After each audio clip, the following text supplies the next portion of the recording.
It's the name of a famous method. In this method, you set goals for yourself on a daily or weekly. You start to put cross to the days on which you have reached your goal. You make a chain with these crosses and you don't give up. You don't break that chain. But we have a problem.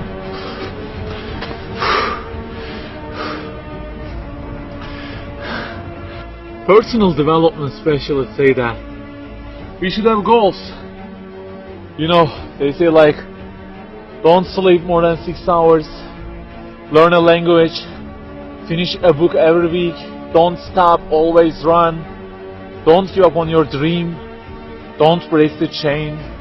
Okay, I don't object to them. I also have a table and put crosses on it every day and go after many goals, no problem.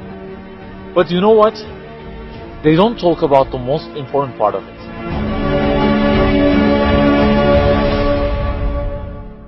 Let me give you a simple mathematical example.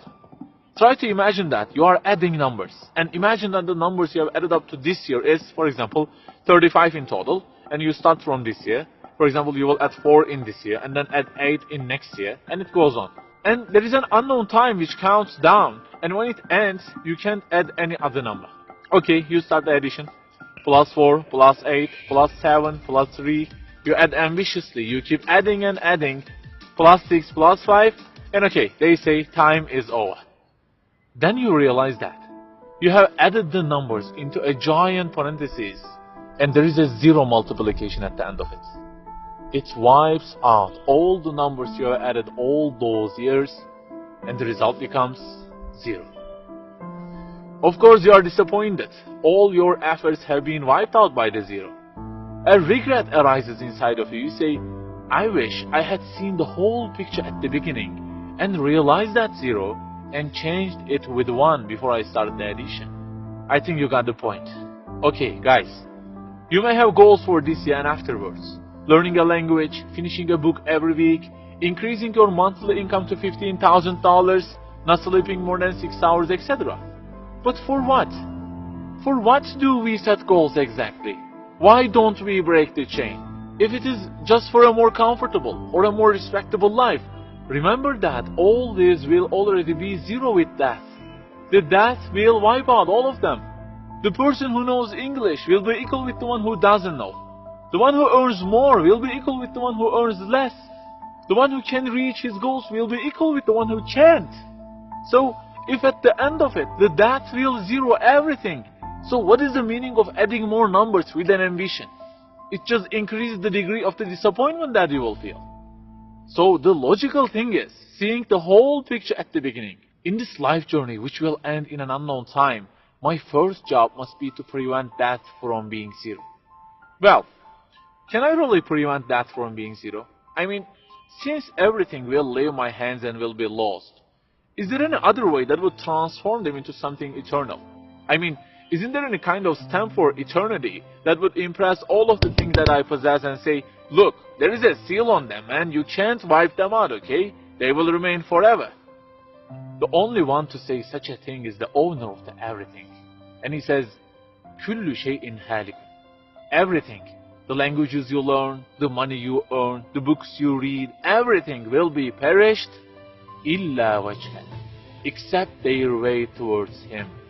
So the Creator of our life says, if your intention is towards Allah, if the thing you do is for His acceptance, it won't disappear, it will be transformed into eternity in paradise.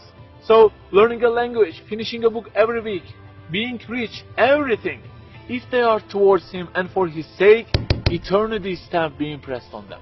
For example, in this year, I will study English for 10 minutes daily. For what? Because serving Islam in the field of English is so important, and I want to gain acceptance of my Lord with it. That 0 has turned into 1. This year, I will finish a book every week. Why? Because this is the way of being a more sophisticated person and serving Islam better, and Allah, who is eternal, will be pleased with it. Good news, that 0 has turned into 1, because now His acceptance is your intention. I aim increasing the income of my company to $150,000. For what? Because I will spend that money on spreading the message of the Quran to the whole world and the publications that would please Him. you have exterminated the zero, because now your goal is towards him. We add and add like this through our lives, and they don't end with death. People who seek Allah's sake in their actions kill their death. Death cannot zero their additions. If the thing we do is for His acceptance, it is not mortal. You may say, I don't really love Him that much, and maybe I don't really believe in Him that much either. So how can I do everything for His sake? I don't even know who He is. My brother or sister, that's the problem. You don't even know who He is. And actually it is our first job in this life, recognizing Him. That's the first step. The more you recognize Him, the more you love Him. And the more you love Him, the more you seek His sake in your actions. So learn about Him. Who made you? What does He want?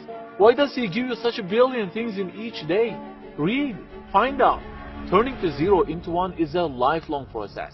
Start at the point that you are missing and try to fix it. Like the specialists say, don't break the chain, but keep the chain to gain His acceptance. Run, but run to be eternal. An unknown time counts down, and before starting to add the numbers, the first thing you have to do is to remove that zero. Otherwise, everything you added will be wiped out.